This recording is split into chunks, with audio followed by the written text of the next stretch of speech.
Olá, vamos para mais uma reunião da Clínica Javaroni. Hoje a gente vai falar sobre o hiperparatireoidismo, que é o aumento do PTH da produção com o aumento do cálcio, uma doença muito comum e que o diagnóstico é estritamente bioquímico. E a gente faz uso de exames de imagem, ultrassom, SPECT-CT, tomografia 4D, para localizar que a forma de tratamento do hiperparatireoidismo primário é a cirurgia, e a gente precisa localizar onde está o problema para fazer uma cirurgia guiada, evitar uma cervicotomia exploradora. E com a cirurgia guiada a gente tem um tempo cirúrgico otimizado, uma resolução mais rápida e objetiva para o paciente. E claro, sempre lançando mão dos critérios de Miami, do uso do PTH intraoperatório para o melhor resultado. E interessante falar sobre quais exames são necessários para essa localização. Hoje assume-se como o melhor a se fazer ultrassom mais SPECT-CT. Vamos discutir um pouco mais sobre isso. Bom, exames para localização da paratireoide hiperfuncionante, a gente tem, por exemplo, o SPECT-CT com uma sensibilidade de 90%, um ultrassom com uma sensibilidade estimada de 76% e o ultrassom dirigido pelo cirurgião experiente em ultrassom e em cirurgia de paratireoide, com uma sensibilidade já aumentada para 87%. E menos conhecido, o ultrassom com contraste, que aumenta a sensibilidade para 89% a 100%. Então a gente tem um diagnóstico do problema bioquímico e com exames com sensibilidades diferentes para tentar identificar, localizar a glândula alterada. Então um grupo da Dinamarca publicou no JAMA em abril de 2023 um estudo para avaliar qual é a sensibilidade, especificidade, qual que é a utilidade de alguns exames, comparando o resultado, a acurácia deles em relação com o sucesso para resolver a vida do paciente. Ou seja, será que precisa mesmo fazer o SPECT-CT para a gente localizar a paratireoide hiperfuncionante, ou será que só o ultrassom é suficiente? Ou será que só o ultrassom com contraste já resolveria?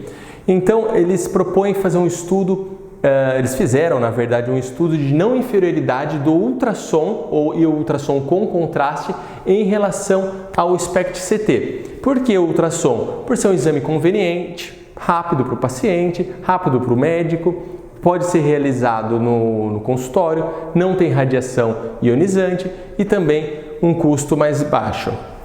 Então o que foi feito? Foi um estudo feito com 127 pacientes com hiperparatireoidismo primário, todos eles foram submetidos a SPECT-CT, foram passar pelo cirurgião e o cirurgião não olhava o resultado desse SPECT, fazia o ultrassom no paciente, assim como o ultrassom com contraste.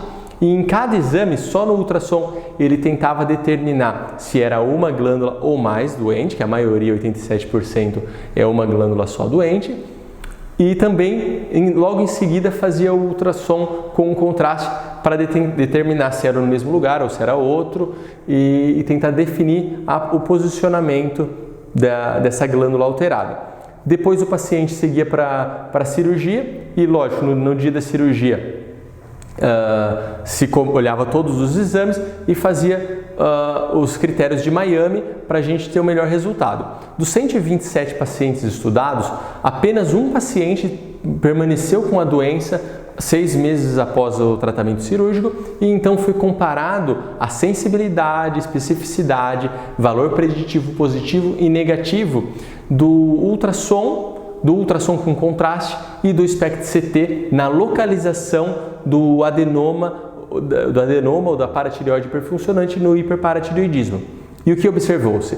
Que todos esses parâmetros foram muito semelhantes, ou seja, o ultrassom não é inferior ao SPECT-CT e também ao ultrassom com contraste.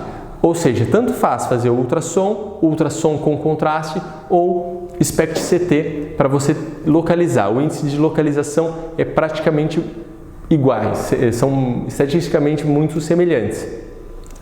Mas ele diz que o ultrassom tem que ser feito por um cirurgião experiente e estima-se que para adquirir essa experiência são necessárias 60 ultrassonografias para se habilitar de uma forma adequada e atingir bons resultados ultrassonográficos na localização, porque o ultrassom é um examinador dependente.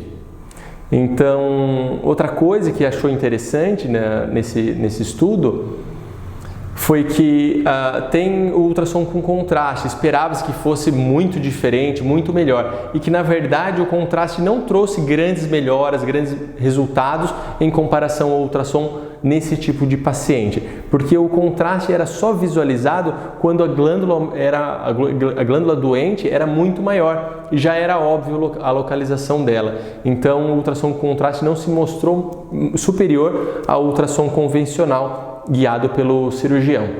Então fica mais uma dica como um padrão de um exame de primeira linha para realizar cirurgias nos nossos pacientes, e além disso eles sugerem fazer o SPECT caso o ultrassom não seja suficiente para identificar a glândula doente. Até a próxima semana!